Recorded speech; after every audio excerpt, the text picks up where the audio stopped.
이 시간 우리 하나님 말씀 봉독하는 시간 갖도록 하겠습니다. 오늘 주신 말씀은 누가복음 15장 11절에 32절입니다. 긴 말씀인데요. 그리고 우리가 너무나도 잘 아는 말씀이지만 전체 이야기를 통독을 하면서 그려보자는 취지로 길지만 11절에서 32절까지 여러분 한 절씩 교독하겠습니다. 너무나도 유명한 이야기고요. 스토리입니다. 머릿속에 그려가시면서 한 절 한 절 교독하겠습니다. 누가복음 15장 11절입니다. 또 이르시되 어떤 사람에게 두 아들이 있는데 그 둘째가 아버지에게 말하되 아버지여 재산 중에서 내게 돌아올 분깃을 내게 주소서 하는지라. 아버지가 그 살림을 각각 나눠 주었더니 그 후 며칠이 안 되어 둘째 아들이 재물을 다 모아가지고 먼 나라에 가 거기서 허랑방탕하여 그 재산을 낭비하더니 다 없앤 후 그 나라에 크게 흉년이 들어 그가 비로소 궁핍한지라. 가서 그 나라 백성 중 한 사람에게 붙여 사니 그가 그를 들로 보내어 돼지를 치게 하였는데 그가 돼지 먹는 지엽 열매로 배를 채우고자 하되 주는 자가 없는지라. 이에 스스로 돌이켜 이르되 내 아버지에게는 양식이 풍족한 품꾼이 얼마나 많은가 나는 여기서 주리어 죽는구나. 내가 일어나 아버지께 가서 이르기를 아버지 내가 하늘과 아버지께 죄를 지었사오니 지금부터는 아버지의 아들의 일컬음을 감당하지 못하겠나이다. 나를 품꾼의 하나로 보소서 하리라 하고 이에 일어나서 아버지께로 돌아가니라. 아직도 거리가 먼데 아버지가 그를 보고 측은히 여겨 달려가 목을 안고 입을 맞추니 아들이 이르되 아버지 내가 하늘과 아버지께 죄를 지었사오니 지금부터는 아버지의 아들이라 일컬음을 감당하지 못하겠나이다 하나 제일 좋은 옷을 내어다가 입히고 손에 가락지를 끼우고 발에 신을 신기라. 그리고 살린 송아지를 끌어다가 잡으라 우리가 먹고 즐기자. 이 내 아들은 죽었다가 다시 살아났으며 내가 잃었다가 다시 얻었노라 하니 그들이 즐거워하더라. 맏아들은 밭에 있다가 돌아와 집에 가까이 왔을 때에 풍악과 춤추는 소리를 듣고 한 종을 불러 이 무슨 일인가 물은데 대답하되 당신의 동생이 돌아왔음에 당신의 아버지가 건강한 그를 다시 맞아들이게 됨으로 인하여 살린 송아지를 잡았나이다 하니 그가 노하여 들어가고자 하지 아니하거늘 아버지가 나와서 권한대 아버지께 대답하여 이르되 내가 여러 해 아버지를 섬겨 명을 어김이었거늘 내게는 염소 새끼라도 주어 나와 내 벗으로 즐기게 하신 일이 없더니 아버지의 살림을 창녀들과 함께 삼켜버린 이 아들이 돌아오매 이를 위하여 살진 송아지를 잡으셨나이다. 아버지가 이르되 예 너는 항상 나와 함께 있으니 내 것이 다 내 것이로되 이 내 동생은 죽었다가 살아났으며 내가 잃었다가 얻었기로 우리가 즐거워하고 기뻐하는 것이 마땅하다 하니라. 아멘. 좋으신 아버지 하나님, 오늘 하나님 앞에 머리를 조아립니다. 7월의 첫 주일 예배를 드립니다. 예배를 통해 우리의 영혼이 살아나고 우리의 삶의 과정에서 힘을 얻고 지혜를 얻으며 아버지 하나님이 흔들림 없이 우리로 하여 하나님의 사람으로서의 삶을 능히 살아갈 수 있도록 오늘도 은혜 가운데 함께 하시되 오늘 말씀 속에서 우리 하나님께서 특별히 역사하셔서 우리로 하여금 다시 한번 우리의 삶의 옷깃을 여미는 시간이 되어질 수 있도록 하나님 함께 하여 주시옵소서. 오늘도 하나님 앞에 귀한 예물을 구별하여 드립니다. 드려진 예물 가운데 우리 하나님께서 복 주시고 쓰임 가운데 하나님 능력을 주심으로 합당하게 쓰여지게 하시되 무엇보다 한 사람을 살리는 일 가운데 귀한 물질이 사용되어짐에 부족함이 없도록 하나님께서 주장하여 주시고 길목교회에 속한 오늘 예배하는 모든 믿음의 백성들의 삶의 자리 속에 하나님께서 이제 길들을 열어주시고 어렵고 힘겨운 이 시절 아버지 하나님이여 메마르지 아니할 수 있도록 궁핍하지 아니할 수 있도록 그 안에 자족함과 감사가 그치지 않는 삶이 되어질 수 있도록 모든 아버지 하나님의 상황과 형편들을 주장하여 주시고 그래야 아버지 하나님 이 땅을 살아가는 날 동안에 나눔이 있는 삶이 되어질 수 있도록 우리 하나님께서 모든 성도님들의 삶의 그 현장과 자리를 지키시고 또한 인도하여 주시옵소서. 성령 하나님께서 한 영혼 한 영혼 가운데 함께 하시기를 소망하오며 모든 말씀 일관하신 예수님의 이름으로 감사하며 기도드렸습니다. 아멘. 네, 오늘 말씀은 오랜만에 영화 이야기로 좀 시작을 해보려고 합니다. 세밀한 구체적인 이야기는 아닌데요. 비긴 어게인이라고 하는 영화입니다. 보신 분들도 계실 거고요. 처음 듣는 분도 계시겠죠. 2014년입니다. 벌써 시간이 이렇게 됐네요. 2014년에 개봉한 음악 영화입니다. 좀 호불호가 갈리죠. 좋아하는 분도 있고 또 취향이 아닌 분도 있는데 어떻게 여기 계신 분들은 좀 보셨는지요?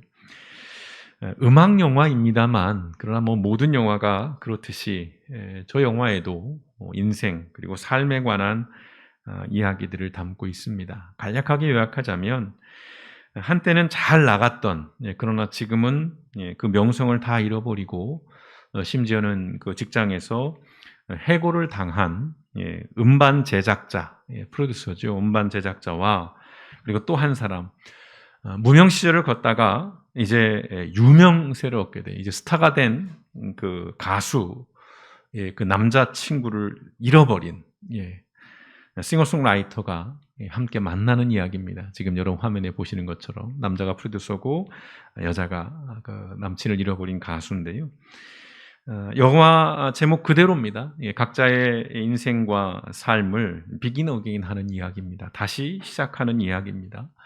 한 사람은 명성과 직장을 잃었고요. 또 한 사람은 사랑하는 사람과 헤어지면서 연인을 잃었습니다만 그 잃어버림 또는 그 상실을 통해서 이제 이전과는 다른, 그야말로 이제 진짜 인생을 다시 시작하게 되는 그런 기회가 되기도 했고, 또 그런 출발을 하는 그런 이야기를 그리고 있는 영화입니다. 음악도 들어볼 만하고요. 한 번쯤 여러분 편하게 영화를 보실 수 있으면 좋겠습니다. 저는 좀 제목에 지목을 해봅니다. Begin Again이라고 하는, 우리가 저 단어를 들으면 이제 다양한 이미지들을 떠올리실 텐데, 어떤 사람들은 음악 프로그램을 떠올리는 분들도 있긴 할 텐데요. Begin Again 말 그대로입니다. 다시 시작한다는 것. 쉬운 일은 분명 아닙니다. 나이를 먹어갈수록 젊었을 때야 실패하고 다시 시작하는 것이 두렵지 않지만 20대가 지나 30대가 지나고 40대, 50대가 갈수록 무언가를 다시 시작하는 일은 굉장한 두려움이죠. 불안함입니다. 그래서 아예 다시 시작조차 하지 못하고 안 하는 사람들도 현실 속에 굉장히 많습니다.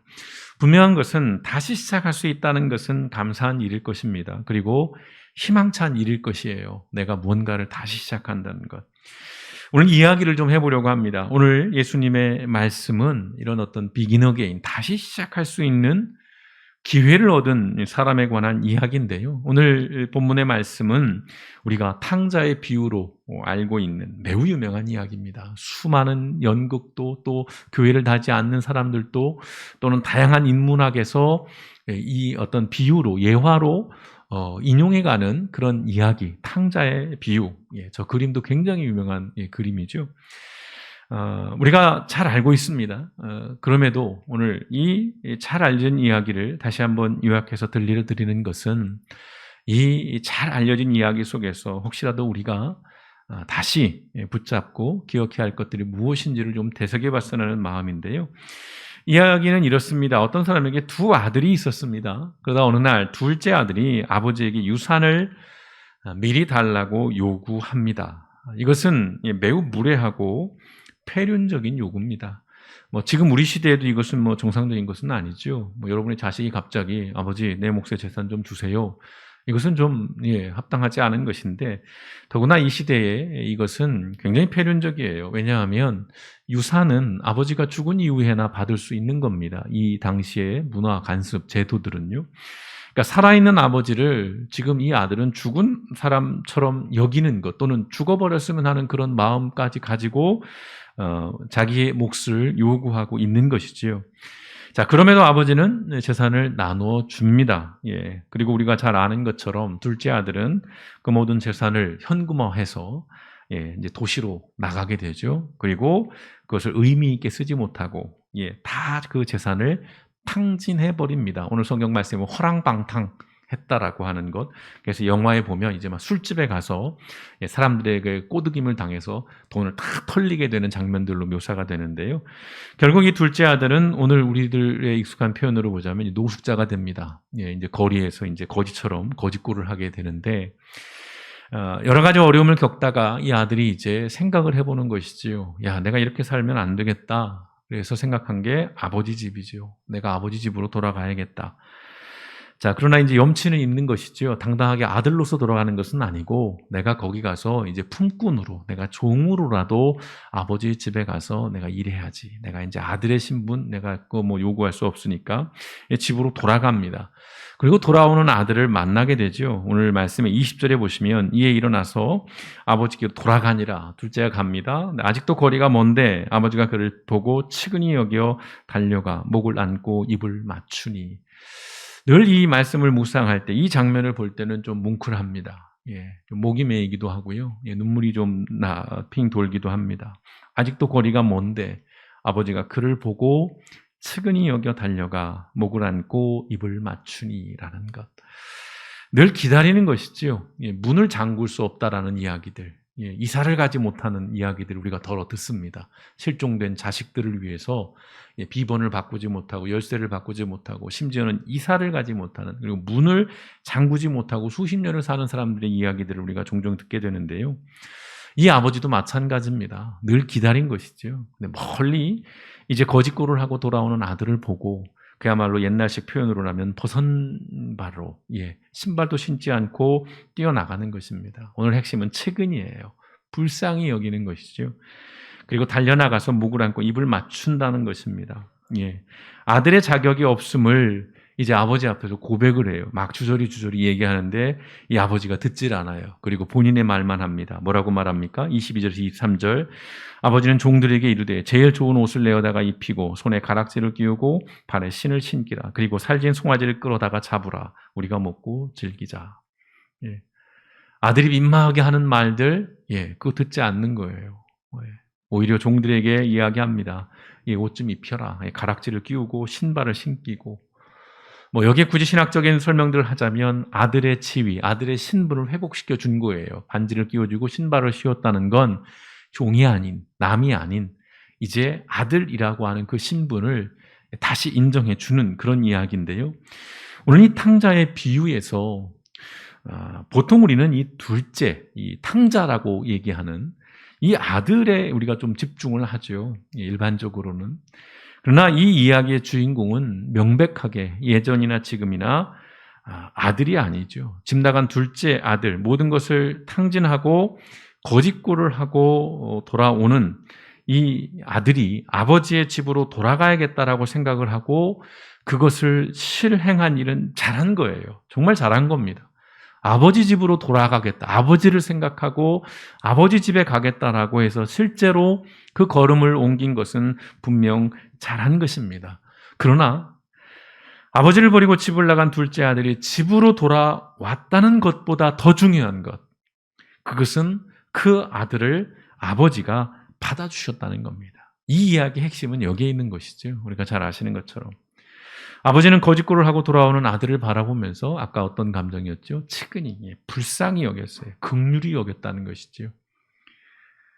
그런 마음이 들은 것입니다. 아들의 잘못, 그 아들의 실패, 그 아들의 허물을 보면서 분노하거나 비난하거나 자격을 따지 않았다는 것이에요. 너 그럴 줄 알았다 이놈아. 네가 돈 달라고 집 나갈 때부터 난 다 알고 있었다. 네가 나가서 뭘 하겠니? 뻔할 뻔짜 이놈아. 그러길래 이놈아 내가 왜? 이런 얘기 안 했다는 거죠. 심지어는 아들이 잘못하는 것에 대해서 그것을 그래 내가 용서하마 이런 것도 하지 않아요. 여전히 그가 자신의 아들이라고 하는 것을 우선합니다. 이 아버지는요. 둘째 아들의 집으로 돌아오는 것은 그럴 수 있습니다. 사람은 이기적이잖아요. 집 나가면 개고생이라고 진짜 나가서 고생해보니 집을 생각하는 거예요. 그러니까 이기적인 마음에 집으로 돌아올 수밖에 없는 것입니다. 하지만 그런 아들을 받아주는 것은 아버지일지라도 어느 면에서 간단한 일은 아니라는 것이죠. 그러나 오늘 아버지는 주저없이 아들을 받아줬습니다. 뿐만 아니라 오늘 이야기 속에 잔치를 베풀게 됩니다. 동네 사람들을 초청을 해가지고요. 여러분, 만약 집으로 돌아온 아들을 이 아버지가 받아주지 않았다면 그야말로 그냥 문전박대, 넌 내 아들 아니다. 내 눈에 흙이 들어가기 전까지 뭐 어쩌면서 이 아들을 받아주지 않았다면 이 아들의 귀향은 헛된 일이 되었을 겁니다. 어렵게 집으로 돌아온 아들의 노력, 수고는 무의미한 일이 되었을 거예요. 자, 돌아온 둘째를 품어서 이제 잔치를 베푸는 아버지의 이 모습을 지켜본 큰 아들이 등장을 하죠. 형이 등장을 합니다. 밖에서 일을 하고 돌아왔는데 집에서 잔치가 벌어지는 거예요. 아침에 나갈 때까지만 해도 그런 얘기가 없었는데 이게 뭔 일인가 싶어서 묻습니다. 그랬더니 동생이 돌아왔대요. 그래서 아버지가 지금 잔치를 벌이는 겁니다. 화가 나는 것이죠. 부당하고 불공평하고 이건 불공정하다라고 여긴 것입니다. 당연하지 않겠습니까? 형의 입장에서. 그짓고를 하고 돌아온, 재산을 다 탕진하고 허랑방탕하게 있다가 돌아온 그 아들을 위해서 잔치를 베푸는 그 모습에서 이 형의 반응은 어쩌면 지극히 당연한 것이지요. 그래서 이 잔치에 참여하라고 하는 아버지의 요청을 거부합니다. 이 큰아들이요. 다시 말씀드립니다. 형의 입장에서 충분히 그럴 수 있습니다. 맏아들의 반응은 타당해요. 정당하다고 할 수 있습니다. 일면. 그러나 한꺼풀 더 들어가 보면 여러분 사실 아버지의 권한, 이 아버지의 권리를 이 아들이 침해하고 있는 거예요. 아버지는 결코 부당한 일을 한 적이 없습니다. 큰아들에게도 큰아들 몫의 유산을 다 남겨두고 있어요. 미리 정해져 있는 것입니다. 무엇보다 이 큰아들은 우리가 자주 말하게 되는 자기의, 자기의입니다. 나는 아버지 집에서 이렇게 열심히 일을 했고 순종을 했고 내가 뭐 요구한 적 없고 나는 하라는 데 다 했다. 그러니까 나는 좋은 아들이고 효자고 나는 자격이 있고 나는 정당하게 이런 것들을 요구할 수 있는 사람이다라고 하는 그런 마음이 굉장히 크게 자리하고 있는, 스스로를 의롭다고 여기는 사람인 것이죠. 그런 자기의로 가득 차서 동생을 경멸하는 것입니다. 실패하고 돌아온, 탕진하고 돌아온 그 동생을 경멸하고 그러한 동생을 위해서 잔치를 베푸는 그 아버지를 비난하고 잔치에 참여할 것을 요청한 아버지를 거부함으로써 이 맏아들 역시도 아버지의 명예를 실추시키고 있는 거예요. 당시의 문화권에서 이것은 아버지에게 모욕인 것입니다. 이해는 하지만 이 큰아들의 행동은 용납할 수 없는 행위인 것이지요. 탕자로 불리는 둘째 아들만큼이나 이 큰아들도 무례하고 이기적인 사람이었습니다. 그러나 그런 큰아들까지도 아버지는 품어줘요. 큰아들을 탓하지 않아요. 큰아들에게 화를 내지 않습니다. 다독이죠. 오늘 예수님께서 들려주시는 이 탕자의 이야기, 비유의 말씀입니다. 이 이야기는 크게 보자면 신구약 성경이 함축적으로 담겨 있는 이야기입니다. 더러 자주 말씀드렸습니다. 성경이 뭘까라고 성경에 관해서 정의를 내리고 누군가에게 여러분이 성경을 소개할 때 뭐라고 얘기를 할 수 있을까요? 라고 할 때 늘 이렇게 말씀을 드렸죠. 성경은 하나님께서 잃어버린 것들을 되찾으시는 이야기인 것입니다. 구약은 잃어버리는 이야기예요. 타락부터 해서 신락원이죠. 하나님의 것들이 점점 하나님으로부터 멀어지고 세상의 악이 점점 편만해져 가는, 그래서 하나님의 것들을 계속 잃어가는 이야기가 구약이고, 이제 신약, 예수 그리스도를 통해서 신약에서 펼쳐지는 건 뭡니까? 그 잃어버린 것들을 다시 되찾고 회복해 가는, 그래서 마지막 요한계시록은 창세기에 그 에덴을 다시 회복시키는, 새 하늘과 새 땅 또는 새 예루살렘이라고 하는 그 어떤 상징을 표현해서 다시 원래의 그 모습으로 회복되는 요한계시록의 이야기까지 이어지는 것이 바로 이 성경의 이야기인 것인데, 바로 이 탕자의 비유, 또 잃어버린 아들의 비유가 바로 이러한 성경의 큰 틀을 함축적으로 보여주고 있는 것입니다. 예수님께서 이 땅에 오신 것도 당연하죠. 잃어버린 사람들을 되찾기 위해서 이 땅에 오신 것입니다. 이 이야기는 예수님께서 당신이 왜 왔는지에 대한 이야기를 들려주시는 것입니다. 형편없고 허물 많은 두 아들을 끝까지 품어주셨던 아버지는 하나님 아버지를 상징합니다. 스스로 의롭다고 여기고 화를 냈던, 일면 타당해 보이지만 그러나 용납할 수 없는 행위를 했던 그 큰아들과 나쁜 놈이죠. 허랑방탕하면서 재산을 막 탕진하고 노숙자로 전락한 이 둘째 아들은 세상의 모든 사람들을 의미합니다. 성도 여러분과 저는 큰 아들이거나 또는 둘째 아들이거나 둘째 아들이었던, 큰 아들이었던 사람들입니다. 누구도 여기에 예외가 없습니다. 여러분은 이 이야기를 들으면서 지금 누구라고 생각하시는지요? 그래, 내가 좀 큰 아들 같다. 내가 교회를 떠난 적은 없지만 그러니까 난 교회 열심히 다녔고 하라는 대로 했으니까 난 좀 의롭지 않을까? 저 불신자들, 저 멸망하는 자들, 내가 이렇게 말할 수 있지 않을까? 큰아들이라고 생각하는 분들도 있을 것이고, 난 둘째야. 난 좀 그래. 교회를 다니지만 좀 그래. 좀 민망해. 이런 분도 계실 것이고, 내가 전에는 큰아들이었는데 나는 지금 회개했어. 이러는 분들. 나 둘째였는데 나 돌아왔어. 뭐 이렇게 이야기하는 분들, 여기 계신 분들, 또 지금 영상으로 함께하는 모든 분들은 그 어딘가에 다 소속되어 있는 분들일 겁니다. 저는 오늘 말씀에서 주목하고자 하는 것은 바로 이 아버지 집을 버리고 떠났던 둘째 아들이 다시 집으로 돌아왔을 때 그 아들을 측은하게 여겨서 다시금 받아주었던 아버지의 그 절대적인, 그 무조건적인, 그 다함 없는 사랑의 그 모습을 다시 좀 주목해 보고자 합니다.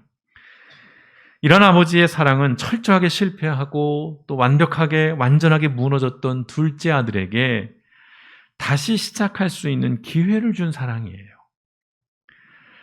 생각을 해보겠습니다. 아버지가 만약에 그 아들의 재산을 달라라고 요구했을 때 처음부터 그 재산을 나눠주지 않았다면 둘째 아들이 다른 인생을 살았을까요? 여러분은 어떻게 생각하시는지요? 안 돼, 이놈아! 아버지 죽기 전엔 안 돼! 뭐 이렇게 단호하게 거절을 하고 그 아들에게 돈을, 유산을 미리 나눠주지 않았다면 그 둘째 아들의 인생은 달라졌을까요? 여러분 어떻게 생각하십니까? 또는 그 큰 아들이 아버지를 진심으로 섬기고 동생을 아끼며 사랑했을까요? 상상의 나래를 펼쳐봅니다. 저는 좀 부정적으로 봅니다. 그렇지 않았을 것 같습니다. 아버지가 재산을 미리 주었든 주지 않았든 이 큰아들과 둘째 아들은 아마 달라지지 않았을 거예요.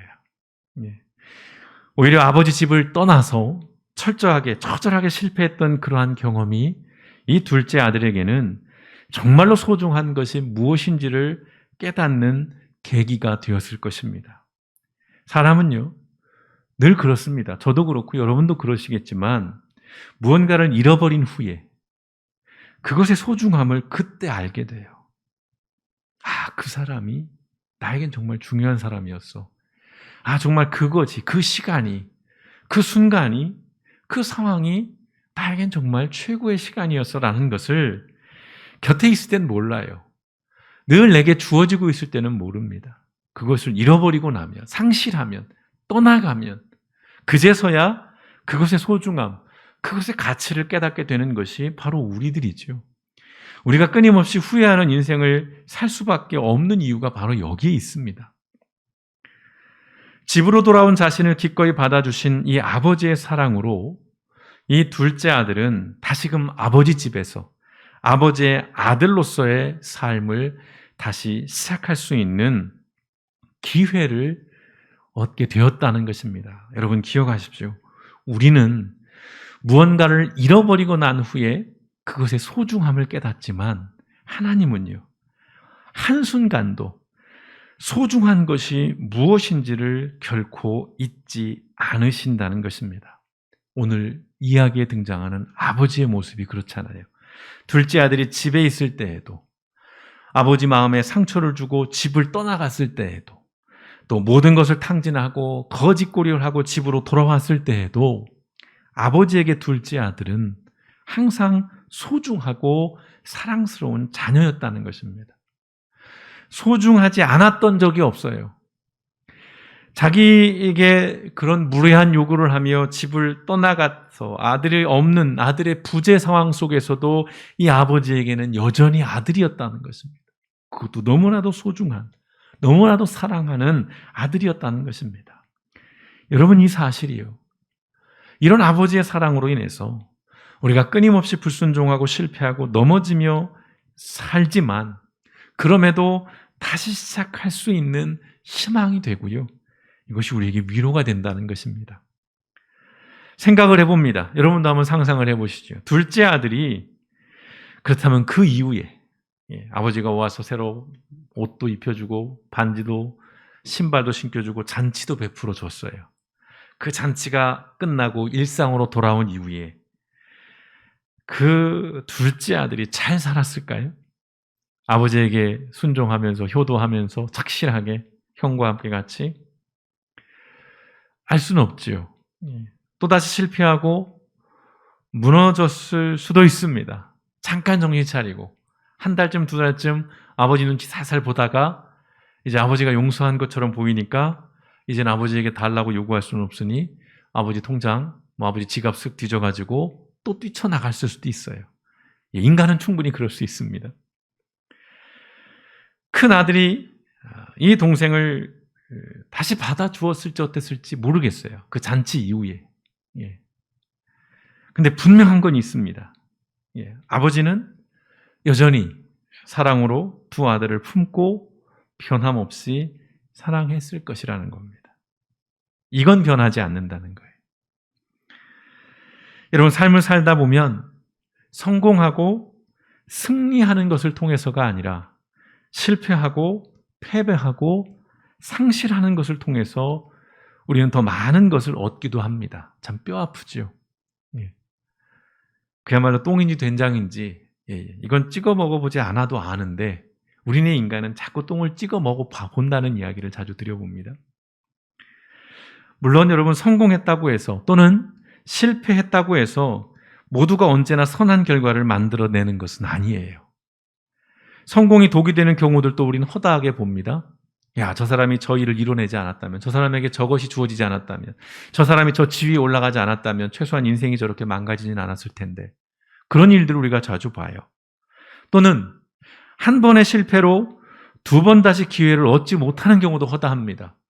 우리가 다시 시작하는 얘기를 하지만 한 번 실패해서 야, 다시 할 수 있어, 이건 굉장히 이상적인 얘기예요. 그 실패로 끝까지 여전히 다시 시작하지 못하고 다시 일어나지 못하고 주저앉는 현실도 우리는 허다하게 보고 있습니다. 인생에서 이렇듯 성공과 실패는요, 일상다반사 수없이 반복이 됩니다. 그래서 우리가 기억할 것은 이거죠. 성공했냐 실패했냐 라고보다 더 중요한 것은 그 성공을 통해서, 그 실패를 통해서 나는 무엇을 만들어내고 있는가, 그에 앞서 나는 어떤 교훈을 얻었는가, 그리고 그것을 통해서 나는 지금 어디로 가고 있는가. 여러분, 이게 중요하다는 것입니다. 지금 여러분의 삶은 어떠신지요? 여러분의 성공은 여러분을 어디로 이끌어가고 있고, 여러분의 실패는 또한 여러분을 어떤 길로 안내해가고 있는지요? 무언가를 계속 얻어요. 성공하며 살고 계시다면 축하할 일입니다. 그러나 겸손해야 합니다. 반면 무언가를 계속 잃어버리고 실패하며 살아가고 계시다면 정말 아픈 일이고 안타까운 일입니다만 절망하지 않아야 한다는 것입니다. 다시 말씀드립니다. 성공이요, 오롯이 내 능력의 결과가 아닙니다. 요즘 공정, 정의 얘기 많이 합니다. 그래서 공정한 경쟁을 이야기하는데, 다시 말씀드립니다. 세상은 공평하지 않다고 말씀드렸습니다. 출발선이 같을 수가 없습니다. 그러니까 공정한 경쟁이라는 것, 이것은 사실은 말장난에 불과한 거예요. 내가 성공했다고 내 능력이 100% 발휘돼서 내 능력만으로 얻어진 결과가 아니라는 것입니다. 돌이켜보십시오. 수많은 사람의 도움이 있었던 것이죠. 마찬가지입니다. 실패하셨습니까? 그랬다면 그 또한 그것이 전적인 나의 무능의 결과가 아니라는 것입니다. 국영수 점수가 낮게 나왔다고 내가 가치 없는 인생이 아니고 내가 실력이 없거나 능력이 없는 게 아니잖아요. 내가 예체능을 잘하는데 점수의 비중이, 세상에 가치를 두는 것이 국영수이기 때문에 예체능을 잘하는 내가 루저가 되는 그런 현실들. 여러분, 내가 설령 실패했을지라도 그것이 나의 무능의 증거이거나 결과는 아니라는 것입니다. 그래서요, 무조건 공은 다른 사람 덕분에로 돌리고 과는 다른 사람 때문에로 탓을 해라, 이런 말씀을 드리는 것이 아닙니다. 성공이든 실패든 그 중심에 내가 자리하고 있다면, 내가 잘해서 성공한 거야, 내가 못해서 실패한 거야, 그랬다면 그 인생은 앞으로 비극이 될 가능성이 매우 높다는 것입니다. 성공이 또 다른 성공으로, 그리고 실패가 새로운 성공으로 이어지기 위해서는 여러분, 뻔한 이야기지만 다시 마음에 새기십시오. 하나님을 중심에 두셔야 합니다. 우리는 지난 몇 주간 예수님의 성품에 대한 이야기들을 나눴습니다. 사실 예수님의 성품을 나누게 되면 굉장히 많아요. 성령의 9가지 열매 해서 그것들 다 성품으로 말씀드리기도 하고요. 근데 그 다양한 예수님의 성품 중에 3가지를 나눴습니다. 개인적으로 제가 요즘 우리 시대에 가장 중요하게 여겨지는 것 3가지를 말씀을 드렸어요. 기억을 해보실까요? 해야 할 일은 하고 하지 않아야 할 일은 하지 않는 것이 용기라고 말씀을 드렸고요. 하나님이 주신 사명, 그리고 한 사람, 한 영혼을 위해서 기꺼이 나를 낮추고 나를 비울 수 있는 것, 그것이 겸손이라고 말씀을 드렸고요. 하나님을 두려워하고 사람을 무시하지 않는 그것이 곧 정의라는 그런 성품에 대한 것들을 묵상을 했습니다. 여러분, 인생을 살아가면서 이러한 성품들은요, 당장 돈을 벌게 해주거나 나를 높은 자리에 오르게 하거나 또는 대단한 사회적인 성공을 가져다주는 성품들은 절대 아닙니다. 오히려 이러한 자본주의 사회에서 또는 이 신자유주의라고 부르는 이런 시스템에서는 이 성품들은요, 약점이에요. 어느 면에서는요. 독이 될 수 있는 성품들입니다. 예. 그러나 여러분, 이 성품들은요, 우리가 인간다움을 잃지 않고 사람이 사는 세상을 만들기 위해서 기술보다도 우선되어야 할 삶의 가치이고 철학이라는 말씀을 드렸습니다. 이 성품들이 온전히 드러나고 영향력을 발휘하기 위해서는요, 여러분, 하나님을 우리의 삶의 중심에 둬야 한다는 것입니다. 하나님이 중심에 있을 때만이 우리는 용기 있는 삶을 살 수 있는 겁니다. 하나님을 중심에 둬야만이 우리가 겸손한 삶을 살 수 있는 것이고요. 하나님을 중심에 둬야만이 우리가 정의로운 삶을 살 수 있는 것입니다. 왜 중요한 것이냐면 하나님이 중심에 있을 때에 우리가 성공해도 겸손할 수 있는 거예요. 왜요? 내가 한 게 아니니까요. 또 실패해도 절망하지 않을 수 있는 거예요. 왜요? 내 무능의 결과가 아니니까요. 하나님의 뜻이 또다시 있기에 내가 실패한 자리에서 하나님을 바라보는 겁니다. 나를 또 어느 길로 인도하실까? 이 실패를 통해서. 그리고 성취가 독이 되지 않고 상실이 약이 될 수 있는 이유는 하나님이 내 중심에 있을 때 그러한 것입니다. 무엇보다 하나님이 내 중심에 있을 때에 우리는 다시 시작할 수 있는 기회를 얻을 수 있다는 것입니다. 오늘 7월 첫 주일입니다. 해마다 7월 첫 주일이 되면 이런 식의 말씀을 좀 드려요. 2021년 상반기를 살아냈습니다. 그 결과가 어떠하든 성공이든 실패든 그게 중요한 것은 아니죠. 이제 하반기가 시작이 되는 첫 주입니다. 세상에서도 7월이 되면 많은 제도들이 바뀌어요. 교통법규가 바뀝니다. 또 여러 가지의 규정들, 행정지침들, 많은 것들이 이 7월이 되면 새롭게 바뀌어요. 그래서 우리가 그것들을 하나하나 다시 살펴보면서 체크해 봐야 돼요. 이전과는 다른 법규들이 생겼으니까요. 새로운 시작인 것이지요. 하반기가 지나고 이제 상반기가 시작됐습니다. 새로운 한 해 이론은 아니지만 이제 우리에게 남은 반이 주어지는 시간이에요. 여러분, 지난 상반기 동안 큰 성공을 이뤘고 여러분이 나름 만족한 삶을 살아가셨든 또는 여러분의 그 계획들이 다 무너지고 어그러졌든 또한 신앙의 삶을 볼 때 지난 내 상반기 6개월 내 신앙생활 정말 그야말로 엉망이었어. 거의 나 불신자처럼 살았어. 이런 어떤 실패에 관한 기억이 더 크시든 또는 여러분이 생업의 현장에서 자꾸 하는 일들이 어그러지고 잘 되지 않았든 또 여러분 가정 안에서 부부끼리 조금 불화하고 자녀들과 조금 갈등하고 또 여러분의 여러 가지의 삶의 관계에서 실망을 했든 여러분, 우리는 우리에게 주어진 이 하반기의 삶을 어떻게든 우리는 다시 살아내야 합니다. 아직은 살아있기에. 아직은 하나님께서 우리를 부르시지 않았기에요. 다만 이것입니다. 내 힘으로 사는 것 아니라는 걸 다시 기억해 주시면 좋겠어요. 아버지 집으로 돌아왔을 때 여러분, 다시 시작할 수 있었던 이 둘째 아들, 기회를 얻은 것이지요. 이 아들처럼 우리가 하나님과 함께 하나님 앞에서 다시 이 하반기의 삶을 다시 시작해 보시면 좋겠습니다. 여러분이 어떤 계획을 가지고 계시고 또 어떤 목표를 갖고 있는지 모르겠습니다. 그러나 다시 정렬하시고 정비하시는 겁니다. 어떻게 해요? 하나님을 다시 중심에 두시고 이제 여러분이 실패했든 여러분이 무기력했든 형편없었든 그게 중요하지 않습니다. 다시 아버지 앞에 서신다면 하나님께 엎드리고 그 하나님 앞에 도우심을 구하며 여러분의 인생을 하나님과 함께 살아간다면 그 하나님께서는 우리에게 기회를 주실 것입니다. 왜요? 그 하나님은 이런 분이시기 때문에 그렇습니다. 여호와는 긍휼이 많으시고 은혜로우시며 노하기를 더디하시고 인자하심이 풍부하시도다. 아버지가 자식을 긍휼히 여긴 같이 여호와께서는 자기를 경외하는 자를 긍휼히 여기시나니 이는 그가 우리의 체질을 아시며 우리가 단지 먼지뿐임을 기억하심이로다. 아멘. 이 아버지를 기억하면서 여러분 다시 한번 남은 올 한 해 하반기 6개월의 삶을 하나님 아버지와 함께 다시 시작할 수 있으시기를 주님의 이름으로 축원드립니다.